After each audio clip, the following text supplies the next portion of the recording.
President Volodymyr Zelenskyy says Russia has identified him as enemy number one. Seen in this video outside the president's office with members of his cabinet saying, "We are here." This after his ominous message to European leaders yesterday that this may be the last time the world sees him alive. He has decided to remain in Ukraine's capital, Kyiv, despite the Biden administration's warning that the city could soon fall. As Russian troops press forward, President Putin called the Ukrainian military to mutiny, to stage a coup against Zelenskyy and negotiate with Russia. Zelenskyy endured criticism for downplaying the severity of the situation in the days leading to Russia's attack. And journalists, if they want to understand the situation, let them come to Kyiv. Are tanks driving here on our streets?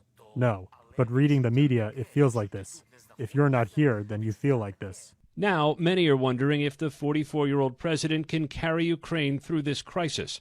A former comedian and actor hosting a talent show that regularly got some of the highest ratings in the country, Zelenskyy once played the president on television. Ukrainians elected him in a landslide in 2019. His unorthodox rise came in part because he lacked political experience, as rival candidates became embroiled in accusations of corruption. Zelenskyy was tested early in his administration by former President Trump, who wanted him to commit to an investigation of Joe Biden.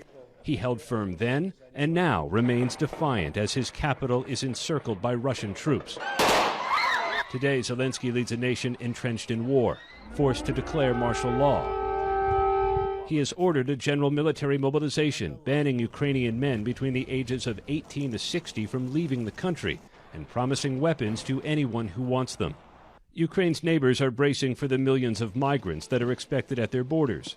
I was forced to quit my country, and I didn't want it. It's like, if I want to cross my country, it should be my decision to quit my country, not that I have to. Earlier today, NATO held an emergency meeting in Brussels to discuss sanctions and sending more troops to its eastern flank. But Zelenskyy is saying those sanctions are not enough. He believes Ukraine has been left alone in defense of its country. Zelenskyy is fighting a physical battle with the Russians and a psychological one, too. Putin has been claiming Ukraine is committing genocide and saying Russia is out to denazify the country. Zelenskyy is Jewish. Members of his family were killed in the Holocaust. The former comedian is now tasked with steering his country through its most deadly, serious moment since World War II.